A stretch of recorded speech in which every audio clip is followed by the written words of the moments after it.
अस्सलाम वालेकुम नाज़रीन, एक नई वीडियो के साथ आपकी खिदमत में हाज़िर हैं। उम्मीद है कि आपकी ईद अच्छी गुज़री होगी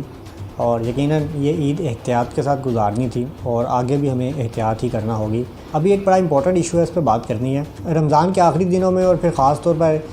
ईद के मौका पर एक इशू सामने आया था और वो इशू था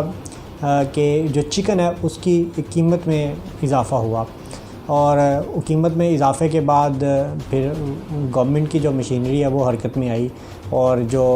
चिकन की प्राइस है उसको कंट्रोल करने की कोशिश की और फिर उस पर एक जो खींचातानी की वो फ़िज़ा कायम हुई। इसमें डायरेक्टली जो मिनिस्टर हैं इंडस्ट्रीज़ पंजाब वो भी इन्वॉल्व हुए और उन्होंने डायरेक्टली फील्ड में उतर कर कुछ जुर्माने भी किए और जो पोल्ट्री एसोसिएशन है उस पर भी नाराज़गी का इजहार किया।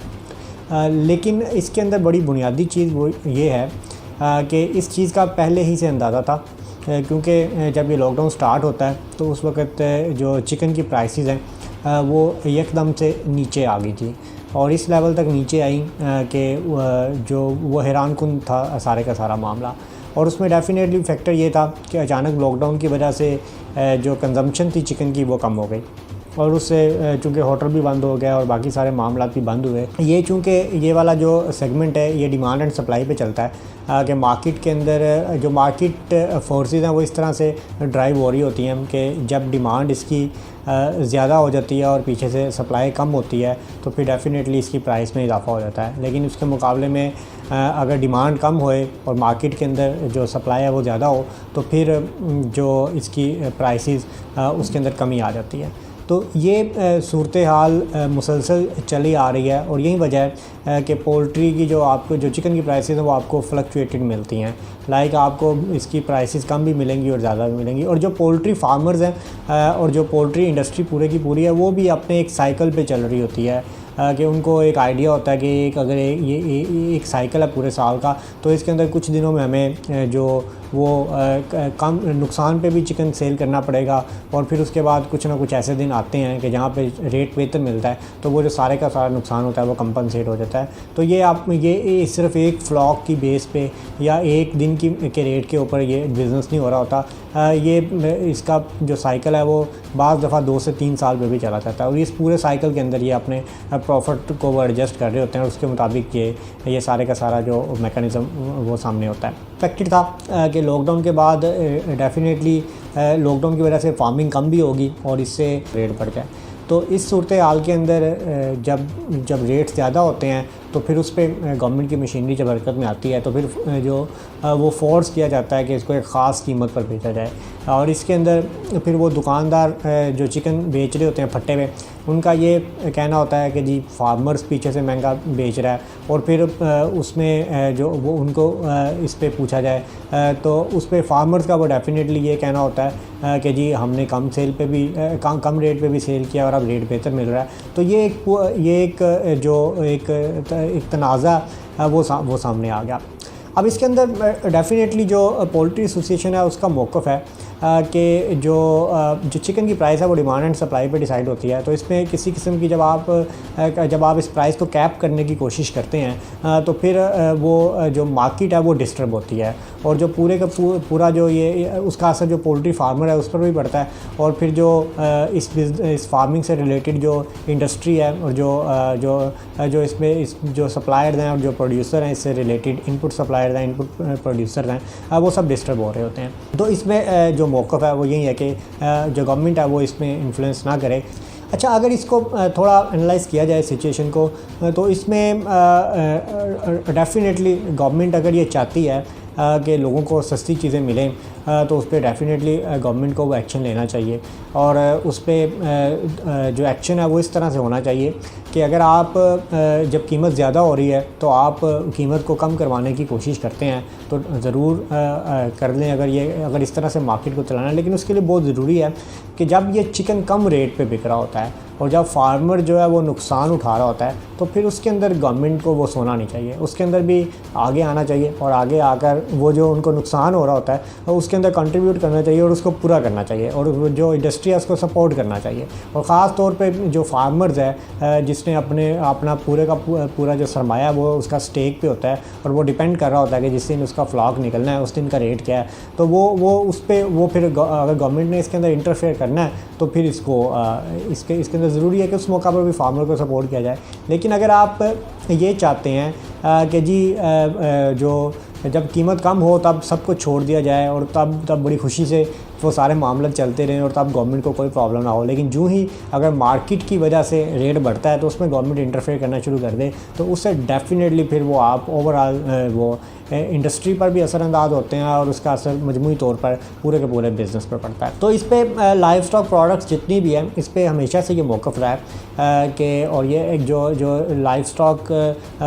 पॉलिसी रिलेटेड जो एक्सपर्ट्स हैं उनका भी यही ओपिनियन रहा है कि आप जो लाइव स्टॉक प्रोडक्ट्स हैं उनको डी कैप करें, यानी कि आप मार्केट की जो डिमांड एंड सप्लाई की सिचुएशन है उसके बेसिस पे इसकी जो प्राइस है उसको डिसाइड होने दें। और ये आप देखेंगे चिकन की पोल्ट्री प्रोडक्ट्स, अंडे, मुर्गे और चिकन, इसकी सूरत में यही होता है कि आप किसी जगह वो जो प्राइस है उसको कैप नहीं किया जाता और वो अपने तरीके से एडजस्ट होती है। जिन दिनों में डिमांड कम हो जाती है तो उन दिनों में डेफिनेटली वो फिर रेट भी कम हो जाता है, लेकिन जिन दिनों में डिमांड बढ़ जाती है तो उसमें रेट, तो इसी बेस पे जो फार्मर है वो फ़ायदा उठा रहा होता है कि वो अगर कम रेट पे सेल कर रहा है तो वो इसी उम्मीद पे सेल करता रहता है या फार्मिंग में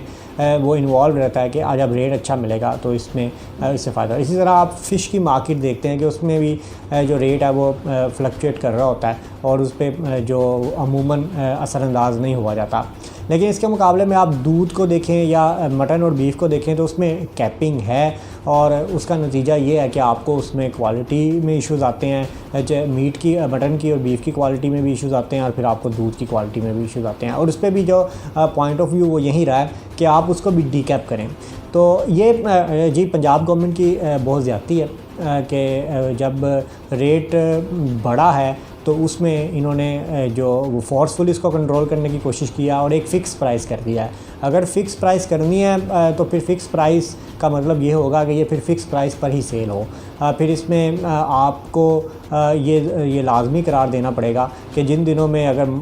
मार्केट के अंदर सरप्लस प्रोडक्ट आ जाती है और उसके अंदर जो फार्मर वो मजबूर होता है कि वो कम रेट पर सेल करे, तो क्योंकि मार्केट जो है वो उसको इंसिस्ट कर रही होती है, जो मार्केट मैकेनिज़्म है, जो मार्केट फोर्सेस हैं वो इन्फ्लुएंस कर रही होती है कि वो रेट पे बिके, तो उस मौका पर भी जो फार्मर को जो गवर्नमेंट है उसको फार्मर को और इंडस्ट्री को वो सपोर्ट करना चाहिए और वहाँ पे जो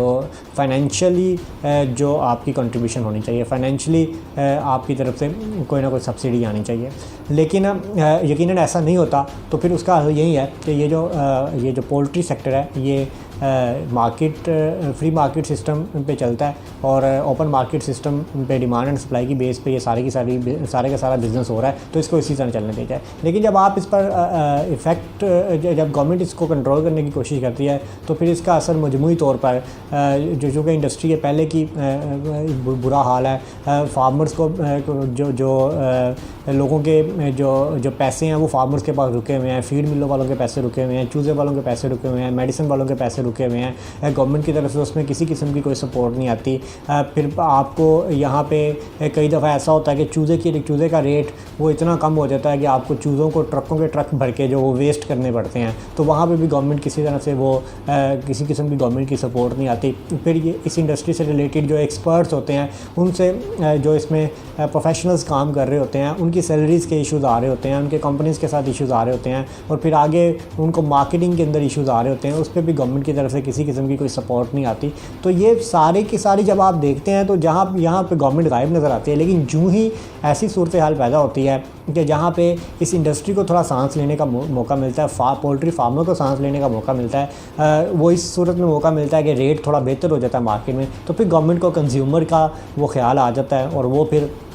इसको प्राइस को वो कंट्रोल करने की या फिक्स करने की या कैप करने की कोशिश करते हैं। तो उसमें